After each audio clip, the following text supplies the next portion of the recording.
ప్రభువైన యేసుక్రీస్తు శ్రేష్ఠ నామములో వాక్యాన్ని వీక్షిస్తూ అనేకులకు ఫార్వర్డ్ చేస్తూ, అంతేకాకుండా ఈ ఛానల్ అభివృద్ధి కొరకు సబ్స్క్రైబ్ చేస్తున్న బిడ్డలందరికీ నా హృదయపూర్వక వందనాలు. నా ప్రియ అక్క చెల్లెలారా, మీ అందరి కోసం నా దేవుని బిడ్డలారా ప్రార్థన చేస్తున్నాను. ప్రతినిత్యం మిమ్మల్ని జ్ఞాపకం చేసుకుంటా.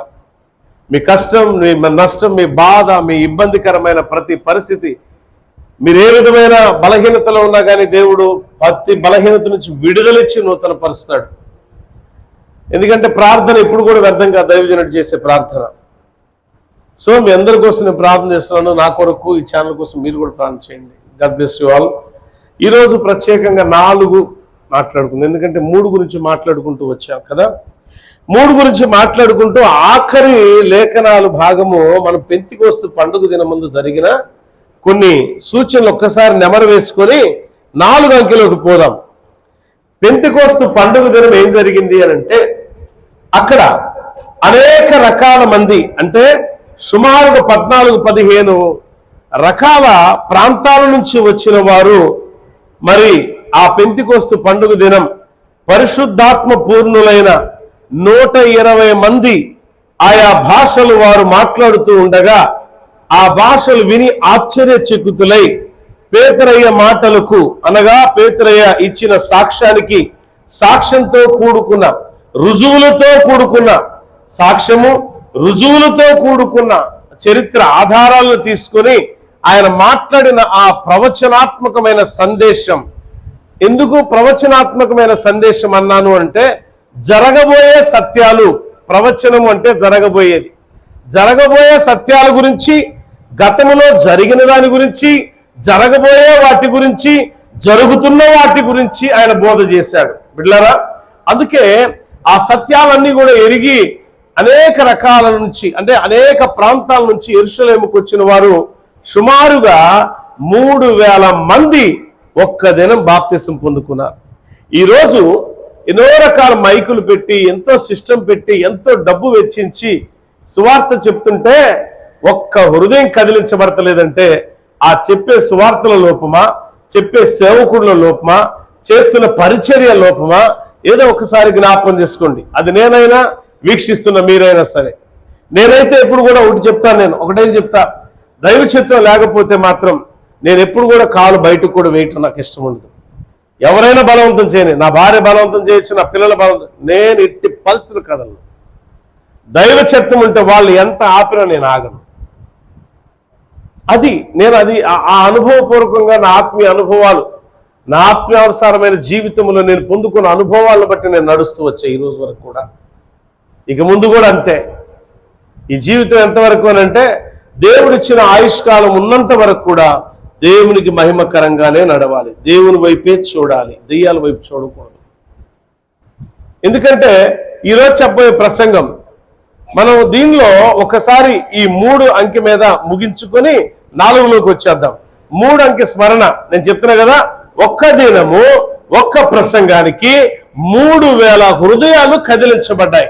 కదిలించబడిన ఆ వ్యక్తులు ఎలాంటి వారు అని అంటే, సంక్షిప్తంగా, క్లుప్తంగా ఒక లైన్లో మీకు చెప్తా. వారు మూర్ఖులు, అవిధేయులు, అవిశ్వాసులు, దేవునికి విరోధంగా నడిచే వ్యక్తులు, దేవుని మాట లెక్క చేయని వారు.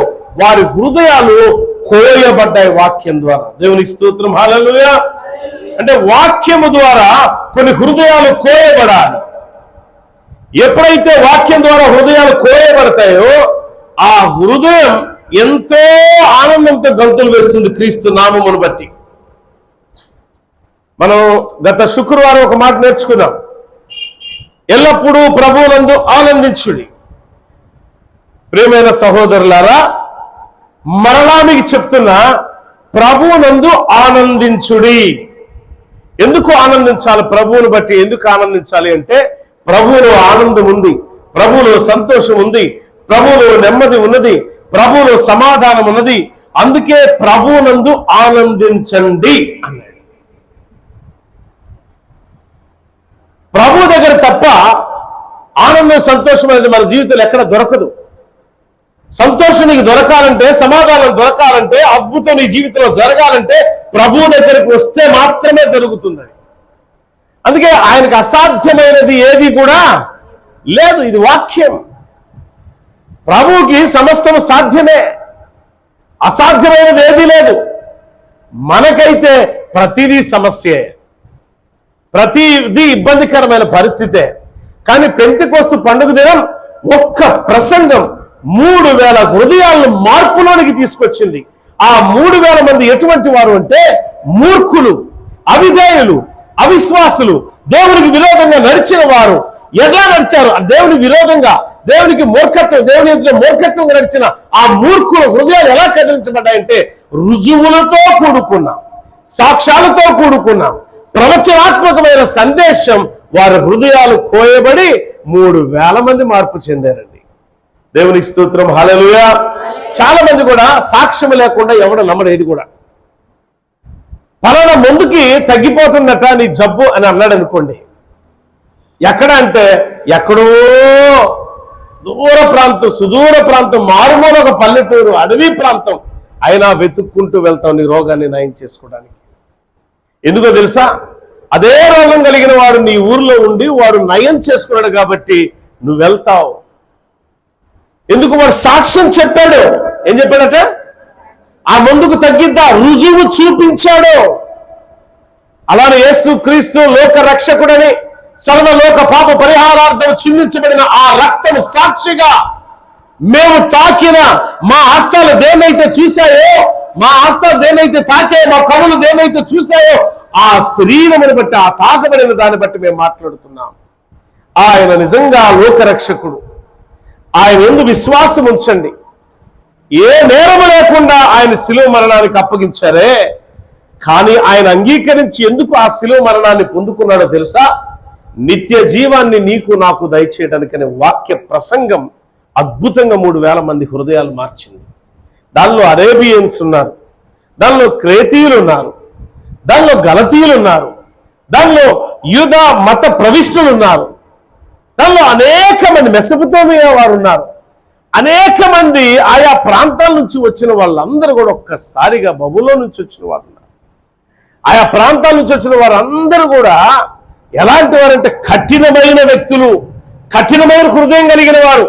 యేసు క్రీస్తు గురించి ఆది నుంచి, అనగా ప్రారంభ దినాల నుంచి, యాకోబులో నక్షత్రము ఉదయించును అనే లేఖనం ప్రారంభం నుంచి, యేసు మలాకి గ్రంథకర్త అయినటువంటి, ప్రవక్త అయినటువంటి మలాకి చెప్పబడిన నీతి సూర్యుడు ఉదయించును అనే లేఖనం వరకు, జకరియా రాయబడిన గ్రంథం, యెషయా గ్రంథం, ఇర్మియా గ్రంథం, ప్రవక్తలు ప్రవచించిన ప్రతి లేఖనము యేసుక్రీస్తునందు నెరవేర్చబడిన దానిని బట్టి, రుజువులతో కూడుకున్న సాక్ష్యాన్ని బట్టి అనేక మంది, ఎంతమంది అంటే అక్కడికి చేరింది 3000 మంది చేరారు. ఒకే ప్రాంతవాసులు కాదు వీళ్ళు, రకరకాల ప్రాంతాల నుంచి వచ్చిన వారు. సో ఈరోజు ఎంత వాక్యం చెప్పినా, యేసుక్రీస్తు నీ కోసం రక్తాన్ని చిందించాడని చెప్పినా, నీ కోసం రక్తాన్ని చిందించాడు నా ప్రభువుని ఎంత బోధ చేసినా నీ హృదయం మార్పు చెందట్లేదంటే నువ్వు ఎలా ఉన్నావో ఈ 4 అనే అంకెలో నుంచి మనం నేర్చుకుందాం. 4 అనే అంకె నేను చెప్తున్నా. 4 జీవులు. 4 అంటే ఎస్కేల్ గ్రంథములో, ప్రకటన గ్రంథములో 4 జీవుల గురించి రాయబడి ఉన్నాయి. 4 జీవుల యొక్క ప్రత్యేకత రాయబడి ఉన్నది. అదేవిధంగా 4 తర్వాత 4 పక్కన ఎన్ని సున్నాలంటే స్టార్టింగ్ 4 తర్వాత చెప్పాలి ఏంటి? చెప్పాలి, నోడుతుంది. ఫస్ట్ ఎంత? 4 తర్వాత 40 అంటే 4 తర్వాత 40 రోజులు, 40 సంవత్సరాలు, 400 సంవత్సరాలు. దేవునికి స్తోత్రం, హల్లెలూయా. ఈ 4 యొక్క ప్రత్యేకత మన హృదయాలను మార్చును గాక. ఈ 4 యొక్క ప్రత్యేకత, 4 జీవులకు ఒక ప్రత్యేకత ఉంది. ఏంటి ఆ జీవుల యొక్క ప్రత్యేకత అంటే, క్లుప్తమైన మాట మీకు చెప్పి తర్వాత దాని లోతుల్లోనికి పోదాం. ఏంటి 4 జీవులు చేసే పని ఏంటంటే, 4 జీవులు మానవుని యొక్క ముఖము, సింహపు యొక్క ముఖము, ఎద్దు యొక్క ముఖము, పక్షిరాజు యొక్క ముఖము కలిగి ఉన్నాయి. ఆ యొక్క కాళ్ళు లేత దూడ కాళ్ళ వలె ఉన్నాయి. ఆ లేత దూడ కాళ్ళ కింద చక్రాల వంటివి ఉన్నాయి. ఆ చక్రాలకు కూడా కన్నులున్నాయి. దేవునికి స్తోత్రం, హల్లెలూయా. 4 రెక్కలు ఉన్నాయి. ఇలా మీరు గమనించండి, కింద చక్రాలు ఉన్నాయి, చక్రాలకు కూడా కళ్ళు ఉన్నాయి. ఏమున్నాయట? చక్రాలకి కన్నులు ఉన్నాయి. నలుదిక్కులు ఆ కన్నులు తిరుగుతూనే ఉంటాయి, చూస్తూనే ఉంటాయి. తర్వాత కాళ్ళు, తర్వాత రెక్కలు, తర్వాత కన్నులు, తర్వాత తల. ఆ తల పైన స్ఫటికము వంటిది ఒకటి ఉండెను అని ఉంటుంది బైబిల్లో. స్ఫటిక అంటే నీలి రంగు లేక నీళ్ళ వంటి స్వరూపము. నీళ్లు కాదు, గడ్డగట్టి నీరు ఎలా ఉండేది అలా. దాని పైన దేవుని మహిమ సింహాసనం ఉన్నది. ఆమేన్, హల్లెలూయా. అంటే ఈ 4 జీవులు చేసే ప్రక్రియ ఏంటంటే, నిన్న నేడు రేపు అన్నట్టు భూత భవిష్యత్తు వర్తమాన కాలములో నిత్యము పరిశుద్ధుడు పరిశుద్ధుడు పరిశుద్ధుడు అని కొనియాడబడుతూ ఉన్న దేవదూత సమూహం అది. ఆ 4 జీవులు చేసే పని ఏంటంటే నిత్యము దేవుని స్తుతిస్తూ ఉంటాయి, నిత్యము దేవుని ఆరాధిస్తుంటాయి. ఏ మాత్రం కుడికి గాని ఎడమకు గాని దైవాజ్ఞ లేకుండా, దేవుని పరిశుద్ధాత్మ ఆజ్ఞ లేకుండా అవి జరగవు, కదలవు.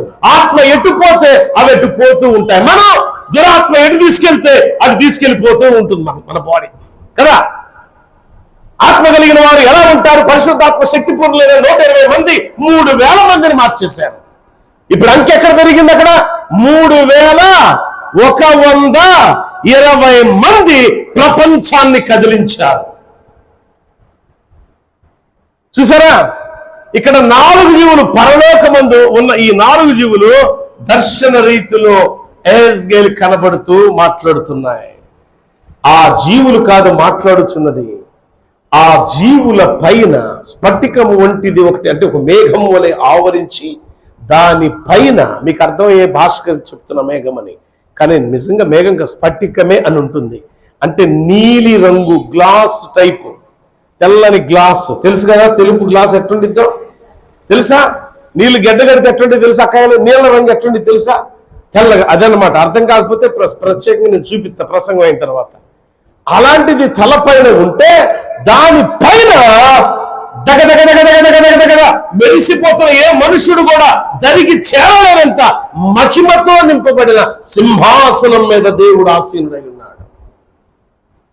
దేవుని చూడటం ఆషామాషి అనుకున్నారు చాలా మంది అన్నలు, చాలా మంది అక్కలు. మీరేం తక్కువ కాదు. ఏమనుకుంటారు? దేవుడు నాకు కనపడదుగా, మా పాస్టర్ గారిని కనపడదే. ఎందుకు కనపడతాడు? ఎందుకు దేవుడు నీకు కనపడాలి? ఒకటి చెప్పు నాకు కారణం. నువ్వు పరిశుద్ధుడువా? పరిశుద్ధుల గుంపులో చేర్చబడ్డావా? నీ ఆలోచనలో అపవిత్రత, నీ తలంపులో అపవిత్రత, నీ క్రియల్లో అపవిత్రత, నీలో సమస్తం పాపముతో నింపబడి దేవుడు కనపడాలా నీకు?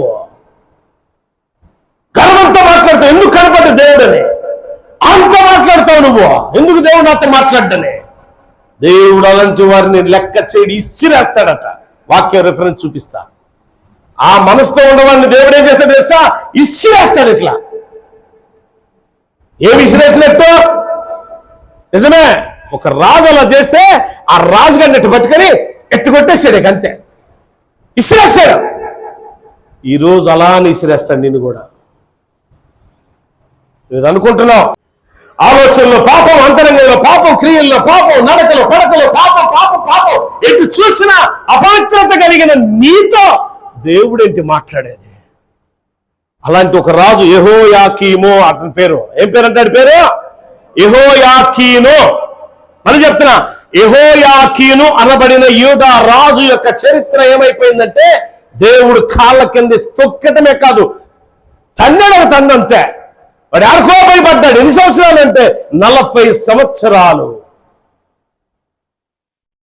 కేదారు నది ఒడ్డున ఎహెజ్కేలు మాట్లాడుతున్న మాట ఎవరితో మాట్లాడుతున్నాడు? ఏమని మాట్లాడుతున్నాడు? 1, 2, 3 అధ్యాయాల్లో రాబడిన అంశాలేంటి ఎహెజ్కేలు గ్రంథంలో?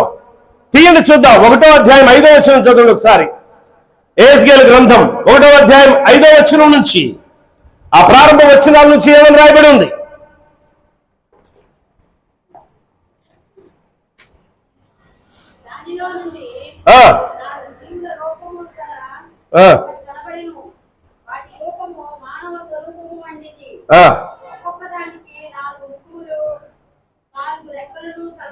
నాలుగు ముఖాలు ఏంటి అసలు నాకు అర్థం కాదు. వీటన్నిటికీ వాక్యం మనం చెప్పుకుంటే చూడండి, ఎన్ని ముఖాలు ఉన్నాయంట ఓకే, ఆ దేవదూతకి ఎన్ని ఉండేయట? 4 ముఖాలు, 4 రెక్కలు. మనం నిలబడతామా? దేవునిలో చక్కగా, బహు చక్కగా నిలబడతాం మనం. అందుకే దేవుడు మనతో మాట్లాడాల్సిందే. ఇక్కడ యెహెజ్కేలు చూస్తున్నాడు ఆ నదీ ఒడ్డున ఆహ్లాదకరమైన ఆ ప్రాంతములో అప్పటికే బానిసలుగా కొనుపోబడి బబులోనుకు బానిసలుగా కొనుపోబడిన ఆ దినములలో ప్రవక్త అయిన యెహెజ్కేలుతో దేవుడు మాట్లాడిన సంభాషణకు ముందుగా ఆయన ఏం చూసినాడు తన దివ్యమైన దర్శనములంటే 4 జీవులు. ఆ 4 జీవుల యొక్క స్వరూపమును చెప్తున్నాడు. మరలా ఒక్కసారి చూద్దాం. అది అరికాళ్ళు పెయ్యకాల వలె ఉండెను, అవి తలతలలాడు ఇత్తడి వలె ఉండెను. వాటి 4 ప్రక్కల రెక్కలు, ఆ రెక్కల క్రింద మానవ హస్తం వంటి హస్తములు ఉండెను. 4ంటికి ముఖములను రెక్కలను ఉండెను. వాటి రెక్కలు ఒకదానినొకటి కలుసుకొనెను, ఏ వైపునకైనను తిరగక అవన్నీ చక్కగా ఎదుటికి పోవచ్చు ఉండెను. ఆ 4ంటి ఎదుటి ముఖ రూపములు మానవ ముఖము వంటిది, కుడి పార్శ్వపు రూపం సింహపు ముఖము వంటిది, ఎడమ పార్శ్వపు రూపము ఎద్దు ముఖము వంటిది. 4ంటికి పక్షిరాజు ముఖము వంటి ముఖము కూడా 4వ దానికి ఉండెను. ఇక్కడ గమనించాలి. ఇంటికి వెళ్ళిన తర్వాత ఈ అధ్యాయం మొత్తం చదువుకోండి, ఎందుకంటే చిన్నగా చదివితే బాగా అర్థమైంది. ఇంటికి వెళ్ళిన తర్వాత చక్కగా చదువుకోండి, నట్లేసుకుంటా బాగుండిద్ది. ఇక్కడ నేను ఏం చెప్పబోతున్నాను అంటే, 4 జీవుల్ని ప్రవక్త అయినటువంటి యెహెజ్కేలు పరిశీలనగా చూస్తున్నప్పుడు 4 జీవులు 4 ముఖాలు కలిగి ఉన్నాయి.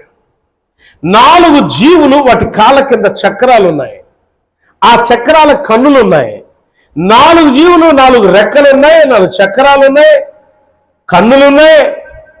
అదేవిధంగా అవి చేసే పని ఏంటంటే ఎదురుగా ఒకే కోణంలో వెళ్తూ ఉన్నాయి. వెనుతిరిగి రావటంలా, వెనుతిరిగిపోయే కాదు. తర్వాత కింద వచనాల్లో రాయబడిన మాట ఏంటంటే, అవి దేవుని ఆత్మ ఎటు నడిపిస్తే అటు నడుస్తూ ఉన్నాయి.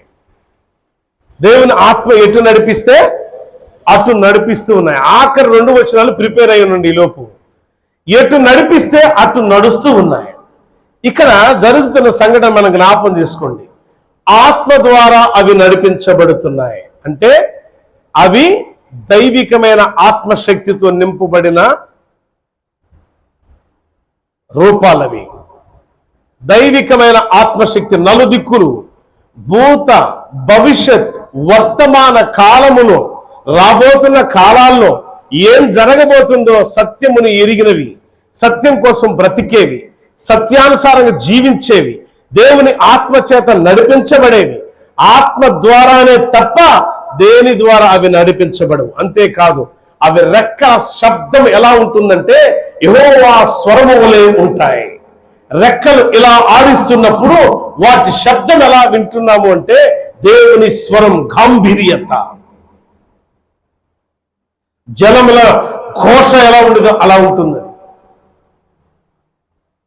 ఆ శబ్దముతో ఉన్నాయి. ఇక్కడ మనం నేర్చుకోవాల్సిన పాఠం ఒక్కటే, అవి ఎప్పుడు కూడా కుడికి ఎడమకు వెనకకు తిరగడం కాదు, స్ట్రైట్ గా వెళ్తాయి. ఎలా ఆత్మ ఎలా నడిపిస్తే అలా, అంటే చక్కని దారిలో వెళతాయి, తిన్నని మార్గములో వెళ్తాయి, ఆత్మ చేత నడిపించబడతాయి. మనం కూడా ఉన్నాం, తిన్నని మార్గంలో వెళ్తాం, మనం చిన్నగా నడుస్తాం. ఆత్మ ఎటు నడిస్తే దానికి విరోధంగా వెనక్కి పారిపోతాం కదా. అంత టాలెంటెడ్ ఉంది మన దగ్గర, ఉందా లేదా? నిజాలు ఒప్పుకోండి.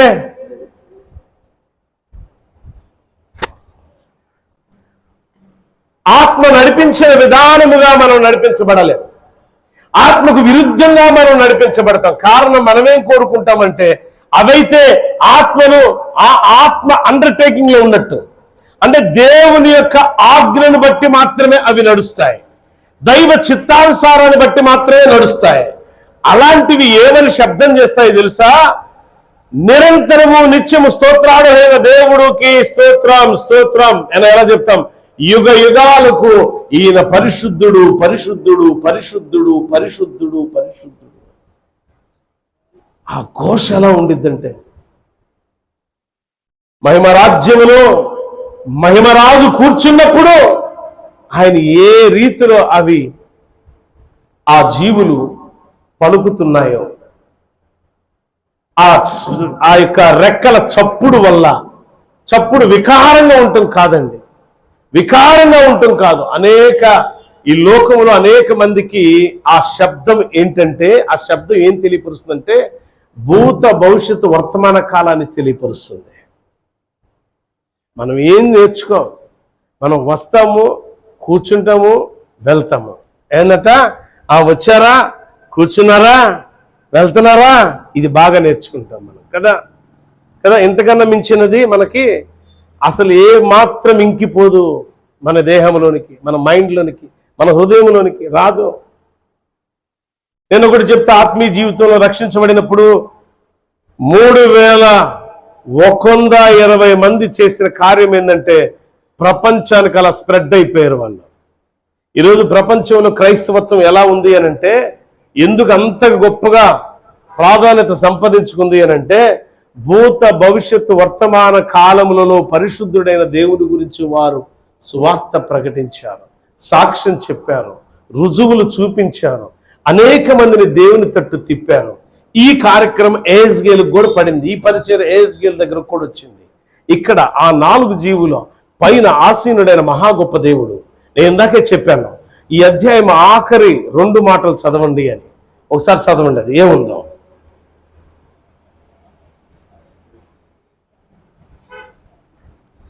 మొదటి అధ్యాయములో ఆఖరి 2 మాటలు. చుట్టూ దాని లోపట కరుగుచున్న ఇత్తడియు అగ్నియు ఉన్నట్టు నాకు కనబడెను. నడుము మొదలుకొని మీదికిని, నడుము మొదలుకొని దిగువకును ఆయన అగ్ని స్వరూపముగా నాకు కనబడెను. చుట్టూను తేజోమయుడుగాను కనబడెను. వర్షాకాలం కనబడి ఇంద్రధనుసు యొక్క తేజస్సు వలె దాని చుట్టూ తేజస్సు కనబడెను. ఇది యెహోవా ప్రభావ స్వరూప దర్శనము, నేను చూచి సాగిలపడి తిని. దేవుని స్తోత్రం, హల్లెలూయా. ఏంటా అంటే 24వ వచనం దగ్గర నుంచి ఇంటికి వెళ్ళిన తర్వాత చదువుకోండి మీరు. అక్కడ దేవుడే మాట్లాడుతున్నాడు భక్తునితో. ఏమని మాట్లాడుతున్నాడంటే 2వ అధ్యాయంలోకి వెళ్ళిన తర్వాత తెలుస్తుంది.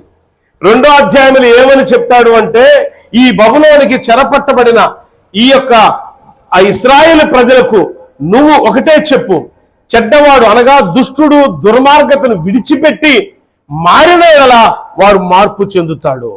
ఒకవేళ వాడు దుర్మార్గతను విడిచిపెట్టకుండా అదే కొనసాగించిన ఎడల ఖచ్చితంగా దుర్మరణం పాలవుతాడు. అదే నీతిమంతుడు తన నీతిని విడిచిన ఎడల వాడిని హెచ్చరించుము, సరైన మార్గంలోకి వచ్చాడా వాడు బ్రతికిపోతాడు, లేకపోతే వాడు చావలసిందే. అంటే మంచి చెడులను చెప్తున్నాడు.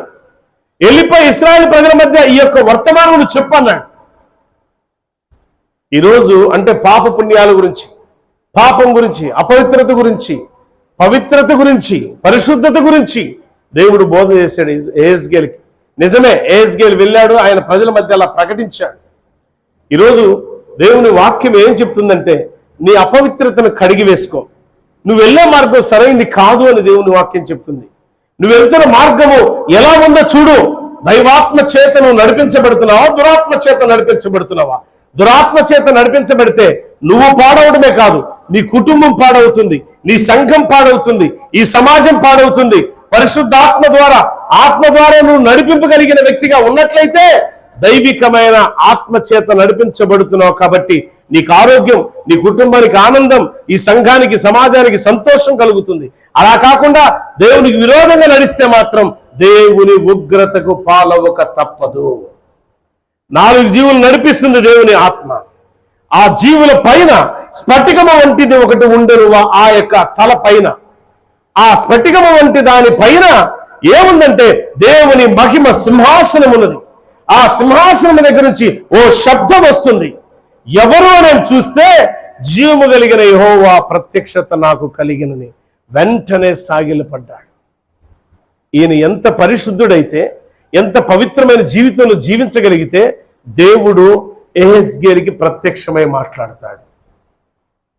జ్ఞాపం చేసుకోండి, మీరు మీ జీవితంలో పవిత్రత, పరిశుద్ధత అనేది చాలా ప్రాముఖ్యమైనది. ఓ సంఘానికి వెళ్ళి సంఘాన్ని చెడగొట్టడం కాదు, కానీ ఒక కుటుంబానికి వెళ్ళి ఆ కుటుంబంలో చిచ్చులు పెడతాం కాదు, కానీ ఉన్నది లేనట్టు లేనిది ఉన్నట్టు చేయటం కాదు, కానీ ఓ కుటుంబం బాగుపడాలని, ఓ జీవితం బాగుపడాలని, ఓ కుటుంబం కట్టబడాలని, ఆత్మీయంగా వారు కట్టబట్టమే కాక అనేకులు కట్టబడాలని ఎప్పుడైతే నువ్వు ప్రయాసపడతావో, యెహెజ్కేలు పరిశుద్ధ గ్రంథములో ఎలా యెహెజ్కేలు గ్రంథం అని లిఖించబడిందో, జీవ గ్రంథమును నీ పేరు ఆ రీతిలో లిఖించబడుతుంది. ఆమేన్, హల్లెలూయా. అర్థమైన వారు మాత్రం చెప్పండి హల్లెలూయా. 4 జీవులు దేనిని బట్టి నడిపించబడుతున్నాయి? ఆత్మచేత. నువ్వు దేన్ని బట్టి నడిపించబడుతున్నావు? ఆశలు, లోకానుసారమైన కోరికల చేత నువ్వు నడిపించబడుతున్నావు. ఎలాగైనా సరే, ఈ రోజు ఏం చేసైనా సరే నువ్వు అనుకున్న పాపం చేయాల్సిందే, నువ్వు అనుకున్న అబద్ధం ఆడాల్సిందే, నువ్వు అనుకున్న మోసం చేయాల్సిందే, నువ్వు అనుకున్నది ఏదైతుందో అది నువ్వు చేయాల్సిందే, తప్పదు. పరుగులెడతాయంట పాపం కోసం మన పాదాలు, అపవిత్రత కోసం మన పాదాలు పరిగెత్తకుండా, దేవా నన్ను పరుగులెత్తే పాదాలు నాయే ఉండకూడదు పాపం కోసం. సామెతల గ్రంథకర్త సొలొమోను ద్వారా చెప్తాడు, పాపం కోసం పరుగులెత్తే పాదాలుగా మనం ఉండకూడదు, అవి దేవునికి అసహ్యమైనవి. కానీ ఇక్కడ 4 జీవులు ఎటువైపు వెళ్తున్నాయంటే ఆత్మ ఎటు తీసుకెళ్తే అటు వెళ్తున్నాయి. వాటి బాధ్యత ఏంటంటే దేవుని మహిమ సింహాసనం వాటి తలల పైన ఉన్నది. వాటి బాధ్యత ఇంకోటి ఏంటంటే భూత భవిష్యత్ వర్తమాన కాలంలో అవి చెప్పుచున్న మాటలు ఏంటంటే యెహోవాయే పరిశుద్ధుడు, పరిశుద్ధుడు, పరిశుద్ధుడు. ప్రకటన గ్రంథంలో రాయబడింది 4వ అధ్యాయంలో. ఒకసారి తీద్దాం మనం. ప్రకటన గ్రంథం 4వ అధ్యాయము 6-8 వచనాలు ఒకసారి చదువుదాం. పక్షిరాజు వంటి ముఖం, 4వ అధ్యాయము ప్రకటన గ్రంథము 6-8 వరకు మనం చదువుకున్నాం. అక్కడ ఏం రాయబడిందట?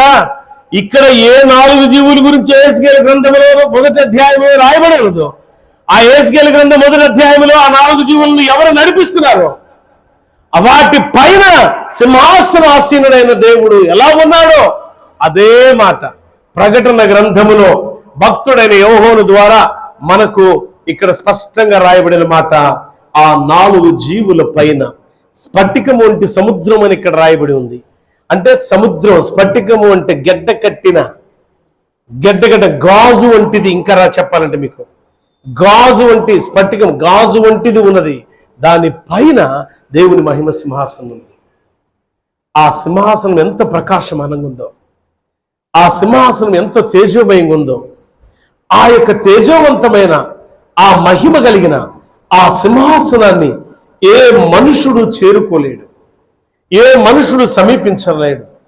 సమీపించరాని తేజస్సుతో ఆయన ఒక్కడు మాత్రమే నివసించదగిన ప్రాంతం అది.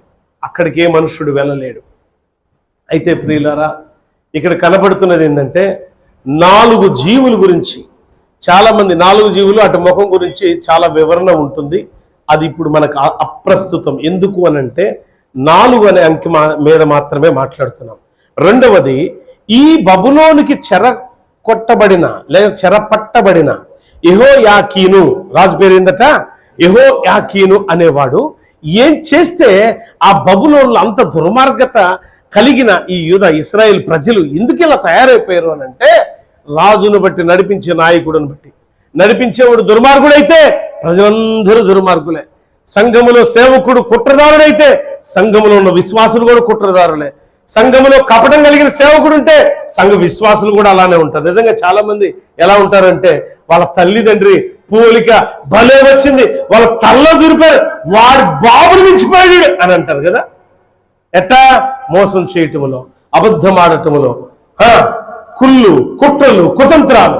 ఒకవేళ మంచివాడనుకో, మంచితనములో వాళ్ళ తండ్రిని మించిపోయాడాయా, వాళ్ళ తల్లిని మించిపోయాడాయా, ఇలా మాట్లాడతారు. నువ్వు అనుకుంటే నిన్ను మించిపోయారు నీ పిల్లలు. ఎలా అంటే నువ్వే ఇంత చేయగలిగి నీ పిల్లలు ఉన్నది కూడా ఇచ్చి పడేశారు. ప్రాణం పోతుందంటే కాపాడారయ్యా. ఆర్తభన్ అనే ఒక తప్పిపోయిన జ్ఞాని, 4 జ్ఞానులు, అది కూడా గుర్తుంచుకోండి. 4 జీవులు, 4 జ్ఞానులు, ఇంకా 4 రెక్కలు, ఇంకా ప్రకటన గ్రంథంలో 4 రెక్కలు ఉండవు, 6 రెక్కలు ఉంటాయి. కానీ యెహెజ్కేలు గ్రంథంలో 4 రెక్కలు ఉంటాయి. సో ఇవన్నీ గమనించండి. ఈ యొక్క యెహోయాకీను ఎందుకు పట్టబడ్డాడు ప్రశ్న అంటే, అక్కడ రాయబడి ఉంది 2వ రాజుల గ్రంథంలో ఆయన చరిత్ర. ఆయన యెహోవా దృష్టికి బహు చెడు నడత నడిచాను. 24వ అధ్యాయం 2వ రాజుల గ్రంథం 9వ వచనం ఒకసారి చూడండి. ఏం రాయబడి ఉంది అక్కడ అంటే, అదే విధంగా ద్వితీయోపదేశ కాండం 2వ దినవృత్తాంతం, ద్వితీయోపదేశ కాండం కాదండి, 2వ దినవృత్తాంతాలు 36వ అధ్యాయం 9వ వచనం, 2వ రాజుల గ్రంథం 24:9, 2వ దినవృత్తాంతాలు 36:9. వీటిల్లో యెహోయాకీను గురించి ఏం రాయబడింది ఒకసారి చదవండి. అది ఎలాంటి వాడైతే దేవుడు బబులోను రాజు అయినటువంటి నెబుకద్నెజరు చేతికి వారిని అప్పగించాడు. అప్పగించే విషయంలో కూడా ఎలా అప్పగించాడు తెలుసా? సుమారు 10,000 పైచిలుకు, 10,000 మంది బహు పరాక్రమశాలులు, అటువంటి వారందరూ కూడా చెరలోకి వెళ్ళిపోయారు. ఆయా యూదా రాజ్యములో ఎవరైతే పలుకుబడి కలిగిన వారు, ఎవరైతే పరాక్రమశాలు, ఎవరైతే బలవంతులు, ఎవరైతే యుద్ధ నైపుణ్యం కలిగిన వారు ఉన్నారో వారందరూ కూడా పట్టబడ్డారు. కారణం ఏంటి తెలుసా? ఈ యెహోయాకీను అనబడిన వాడు ఎలాంటి వాడో తెలుసా?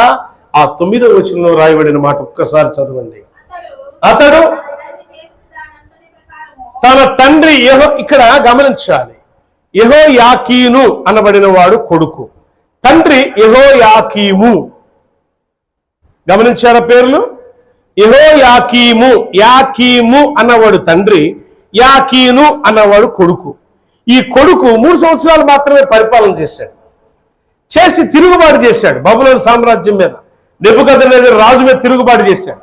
ఒరే అయ్యా, నువ్వు చచ్చిపోతావురా, నువ్వు పాడైపోతావురా, ఇర్మియా ద్వారా ఎన్నో రకాల హెచ్చరికలు చేస్తే ఇర్మియాను కూడా బాధ పెట్టాడు ఆయన. అది ఇర్మియా గ్రంథంలో రాయబడి ఉంటుంది 22వ అధ్యాయంలో. అయితే ఈయన ఈ వచనం 9వ వచనంలో ఏమని రాయబడి ఉందంటే, చదువుతున్నాం కదా మనం, ఈ 2వ రాజుల గ్రంథము 2వ దినవృత్తాంతాలు 34:24 గమనించాలి. 24వ అధ్యాయం 9వ వచనం, 2వ రాజుల గ్రంథం 36వ అధ్యాయం 9వ వచనం ఏమని రాయబడి ఉంది అంటే, బహు చెడు నడత నడిచెను. చదవక్కది. తన తండ్రి చేసిన దానంతటి ప్రకారం. ఎవరి దృష్టికి అంటే ఆయన నడిచింది? యెహోవా దృష్టికి చెడు నడత నడిచాడు. చెడు నడత నడిస్తే ఏమైపోయాడు తెలుసా? బబులోనుకు చెరపట్టబడ్డాడు. ఎన్ని సంవత్సరాలు తెలుసా? 40 సంవత్సరాలు. 40 సంవత్సరాలు బబులోను చెరపట్టబడి ఉన్నాడు. చెరపట్టబడి తర్వాత బయటకు వచ్చాడు వీడు? లేదు, చచ్చాడు అక్కడే. ఇర్మియా గ్రంథం ఇప్పుడు చదవండి. ఆ యొక్క ఆ వ్యక్తి గురించి ఎంత చక్కగా ఇర్మియా భక్తుల ద్వారా దేవుడు మనకి ఇచ్చాడు. 22, 21, 22 చదవండి అక్క ఒకసారి. 21, 22, 22వ అధ్యాయము ఇర్మియా గ్రంథం 21వ వచనం నుంచి 22వ వచనము. ఇర్మియా గ్రంథము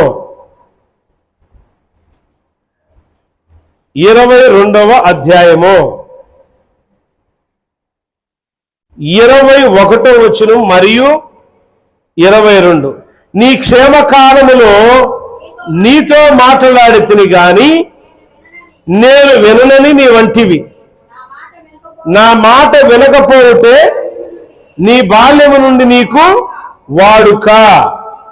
నీ కాపరులందరూ గాలి పీల్చుదురు, నీ విటకాండ్రు చెరలోనికి పోవుదురు. నీ చెడుతనమునంతటిని బట్టి నీవు అవమానము నుండి సిగ్గుపడదువు. అదేవిధంగా 21-22 చదవండి. మళ్ళీ 24-27 చదవండి. 24-27 అదే అధ్యాయంలో 24-27 అక్కడే రాయబడి ఉంది. మరలా యెహోవా సెలవిచ్చినది ఏమనగా, ఇర్మియా గ్రంథము ఇప్పుడు చదివిన దాంట్లోనే తచ్చట్లాడుకోవద్దు. అదే అధ్యాయము 24వ వచనం నేను చదవమన్నాడు. యెహోవా సెలవిచ్చినది ఏమనగా, యూదా రాజైన యెహోయాకీము కుమారుడు కొన్యాన కుడి చేతికి శిఖా ఉంగరముగా ఉండినను దాని మీద నుండి నిన్ను ఓడదీసి వేసేదను. నా తోడని ప్రమాణము చేయుచున్నాను. నీ ప్రాణమును ఎవరు తీర్చుచున్నారు? నీవెవరికి భయపడుచున్నావో వారి చేతికి, అనగా బబులోను రాజైన నెబుకద్నెజరు చేతికి, కల్దీయుల చేతికి నిన్ను అప్పగించుచున్నాను.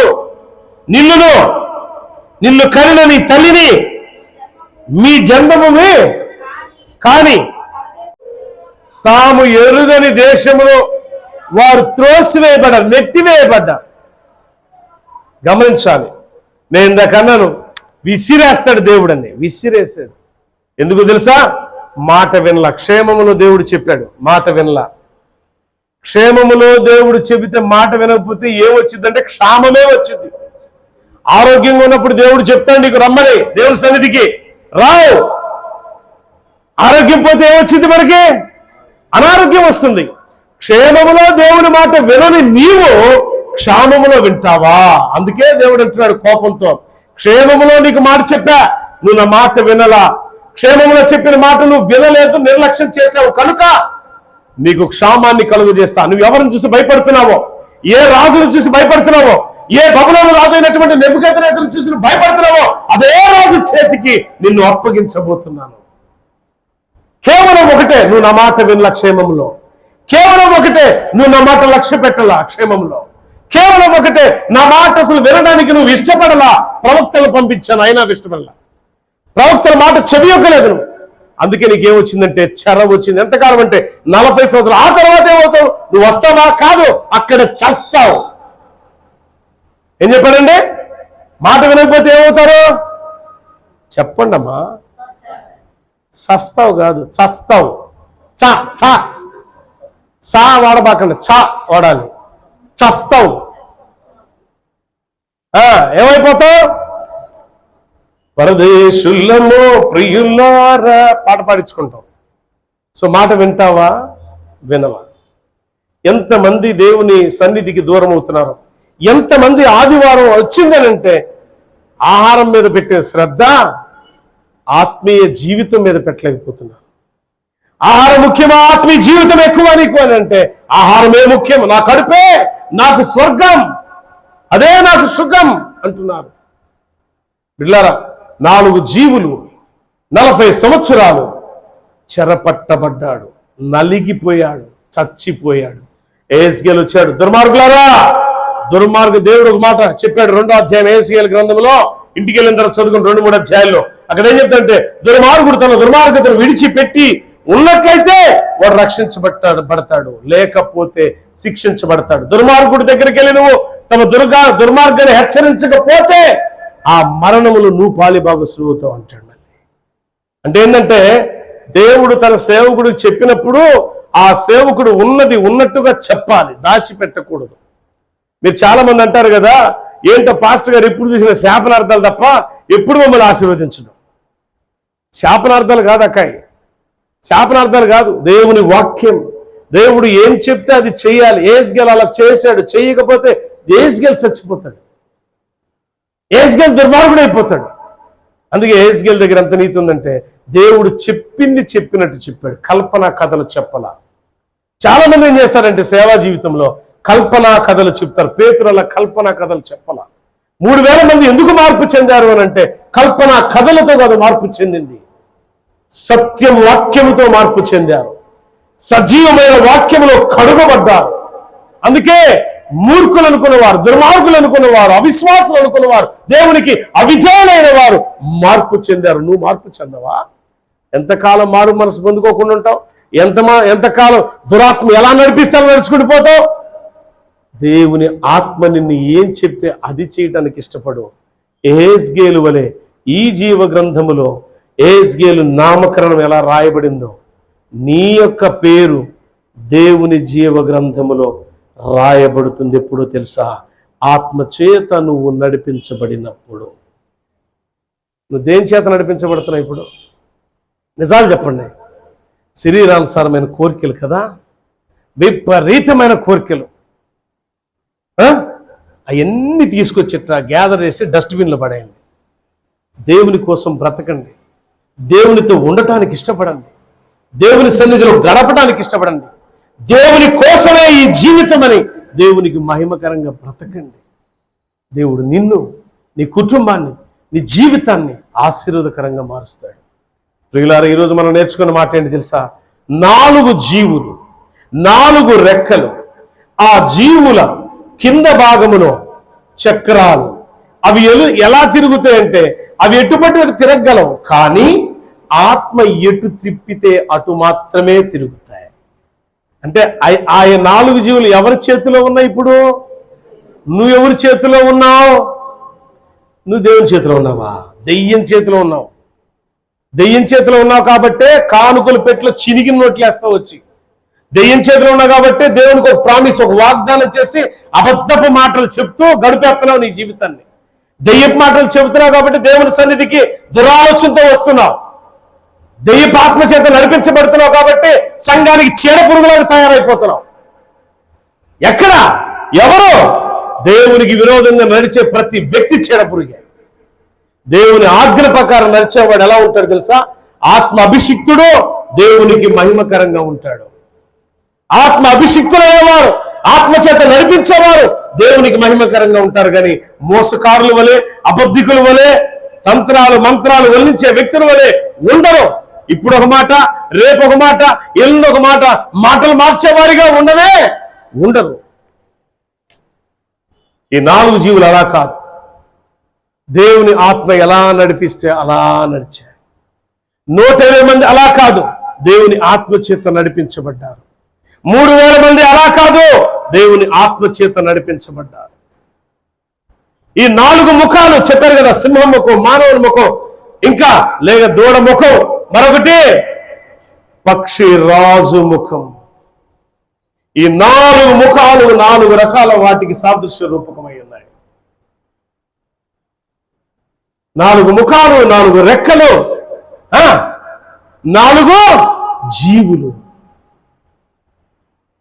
ప్రియులారా, 40 సంవత్సరాలు దేవుని మాట వినకపోవటం వల్ల 40 సంవత్సరాలు యావజ్జీవ కారాగార శిక్షలాగా పడింది వాడికి. యెహోయాకీను వాడి పేరు. ఏం పేరట? యెహోయాకీను. వాడు చెడిపోయేది కాక తన ప్రజలను కూడా చెడగొట్టేసాడు. చాలా మంది ఏందో తెలుసా, ఇదివరకు రోజుల్లో ఒక రోగం ఉండేది బాగా జనాల్లో. ఈ రోగం నాకు వచ్చింది కాబట్టి ఆ ఎదుటోడికి ఎందుకు రాకూడదని ఈడు ఇంజక్షన్ తీసుకెళ్ళి ఉడుతాడు అవసరం అయితే. అంత దుర్మార్గం ఉండేది ఒకనొకప్పుడు. ఇప్పుడు కూడా నేను సాగు దగ్గరికి వెళ్ళాను కాబట్టి ఈడి బతకూడదు, ఈడికి కూడా ఇదే రోగం రావాలని కోరుకుంటాం.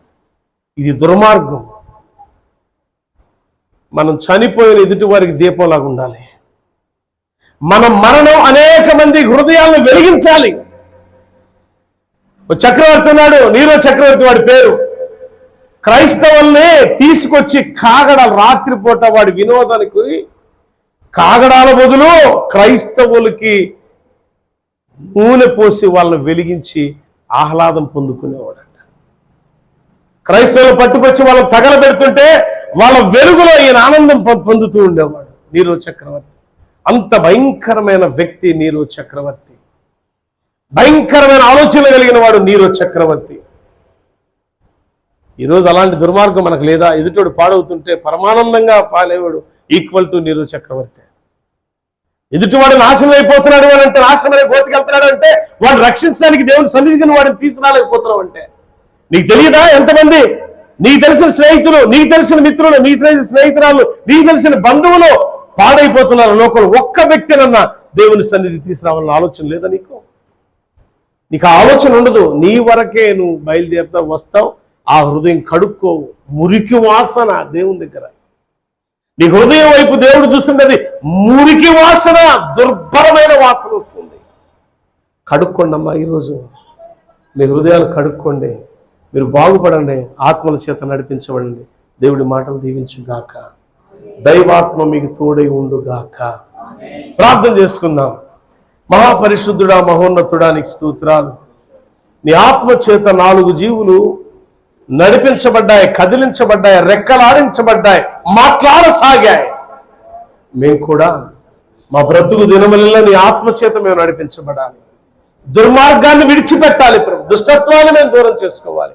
పాపానికి దూరం ఉండాలి. పవిత్రమైన జీవితాన్ని జీవించే ధన్యతను దయచేయండి అయ్యా. ఈ వాక్యాన్ని వీక్షిస్తున్న బిడ్డల్లో ఎంతమంది రోగులై ఉన్నారో, ఆ రోగానికి కారణం ఏంటో నువ్వు విరిగి ఉన్నావు ప్రభు. నీ బిడ్డలను బాగుచ్చి ఇకనైనా ఇప్పుడైనా మార్పు ప్రభు నీ బిడ్డలకు దయచి, మారు మనసు హృదయం నీ బిడ్డలకు అనుగ్రహించండి.